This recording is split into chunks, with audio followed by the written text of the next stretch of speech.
Assalamualaikum warahmatullahi wabarakatuh. Saya Gita Amanda Nurjana dari kelas PAI 1B.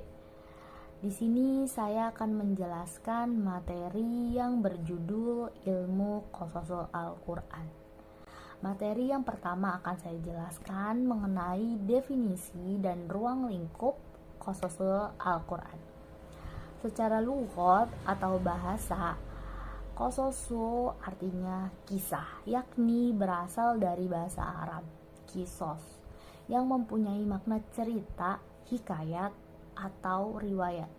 Sedangkan kata kiso itu sendiri berasal dari lafad al-qis, yang mempunyai arti menelusuri atsar atau jejak.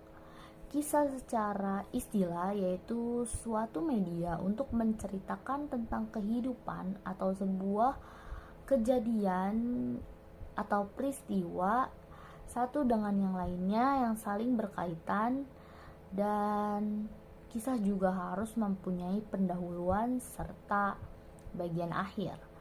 Sedangkan menurut Hasbi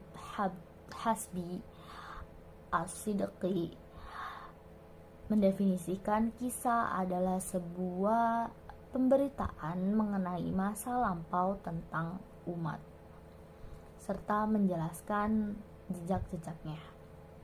Kisah dalam Al-Quran mencangkup dominan hampir semua surat Al-Quran disajikan dalam bentuk kisah.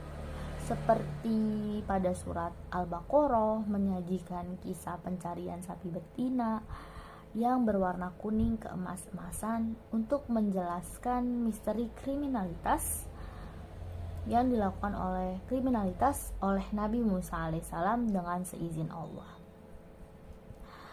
Selain itu, surat Ali Imran menjelaskan kisah keluarga Imran yang soleh. Kemudian ada surat Yusuf menjelaskan kisah peristiwa hamba Allah yang soleh, mulai disakiti dan diusir hingga menjadi budak belia dan akhirnya menjadi imam yang ditaati. Kemudian ada surat Al-Isra menjelaskan sebuah kisah Isra Mi'raj Nabi Muhammad SAW. Dan untuk materi yang kedua, saya akan menjelaskan mengenai tujuan dan fungsi kisah dalam Al-Quran. Al-Quran diturunkan sebagai mukjizat karena di dalam isi Al-Quran mencangkup tujuan fungsi yang dapat membantu kita sebagai umat manusia, sehingga menjadikan Al-Quran suatu yang tidak diragukan lagi keistimewaannya. Di antaranya yaitu Al-Quran sebagai petunjuk bagi manusia.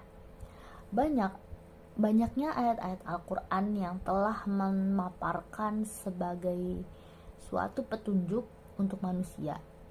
Petunjuk itu mengarahkan kita supaya bisa terhubung atau terkoneksi langsung kepada Allah dengan cara interaksi sesama manusia, bahkan dengan dunia ini. Ini saking banyaknya petunjuk hidup dan pengetahuan mengenai apapun di dalam Al-Quran.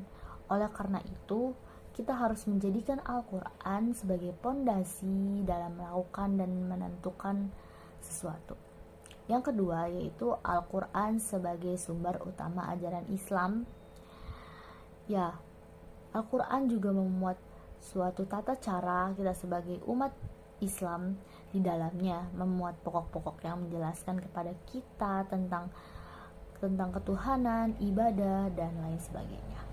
Yang ketiga, Al-Quran sebagai peringatan dan pembelajaran bagi manusia.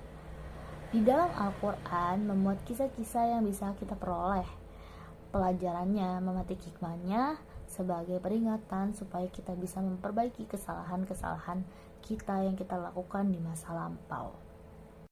Kemudian materi yang ketiga yaitu mengenai nilai-nilai pendidikan dalam kisah Al-Quran. Dalam Al-Quran terdapat nilai-nilai pendidikan yang terkandung di dalamnya. Di antaranya sebagai berikut. nilai pendidikan tauhid. Salah satu tujuan pokok yang diturunkannya Al-Quran adalah untuk memperbaiki akidah seseorang agar kembali kepada agama Allah, tidak menyekutukan Tuhan. Sebagai contoh adalah kisah Nabi Ibrahim ketika berdebat dengan kaumnya Raja Namrud. Yang kedua, nilai pendidikan intelektual. Allah mengajak manusia untuk mengembangkan akal, meluaskan wawasan. Melalui kisah seseorang bisa mengembangkan, mendidik akal pikiran sehingga setelah mengikuti alur kisah, pembaca atau pendengar dapat mengambil pelajaran yang bermanfaat. Yang ketiga, nilai pendidikan akhlak atau moral. Nilai pendidikan akhlak atau moral antara lain bisa dibaca dalam dialog kisah Luqman dengan putranya, salah satu hamba Allah yang wasiatnya diabadikan dalam Al-Quran adalah Luqman Al-Hakim. Beliau adalah seorang laki-laki yang diberi hikmah oleh Allah sebagai dijelaskan firman-Nya, dan sesungguhnya telah kami berikan hikmah kepada Luqman. Yang keempat, nilai pendidikan seksual. Seksualitas dalam perspektif Islam tidak harus dimatikan, tetapi dimanage dengan baik agar tidak liar. Al-Quran memuji orang-orang yang bisa mengendalikan hawa nafsunya, termasuk orang yang beruntung. Contohnya seperti kisah Nabi Yusuf.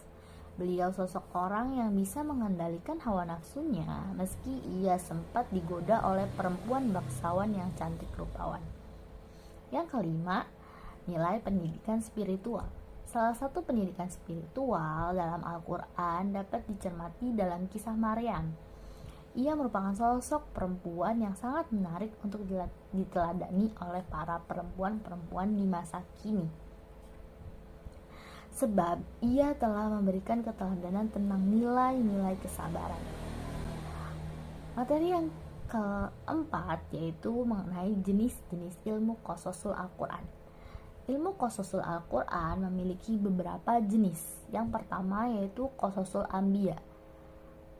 Qasasul Anbiya itu adalah ilmu qasasul Al-Quran yang menceritakan tentang kisah-kisah para nabi, meliputi mukjizat, sikap, serta perbuatan para nabi. Yang kedua yaitu qasasul selain nabi, seperti kisah Thalut, si jangkung, Jalut, dua anak Adam, Asbabul Kahfi, Zulkarnain, Korun, dan lain sebagainya. Yang ketiga, qasasul tentang mengenai peristiwa di zaman Rasulullah SAW, seperti perang Badar, perang Uhud, Bayatul Ridwan, dan lain sebagainya. Mungkin itu saja pemaparan materi dari saya. Kurang lebihnya mohon maaf. Saya Gita Amanda Nurjana. Sekian dan terima kasih.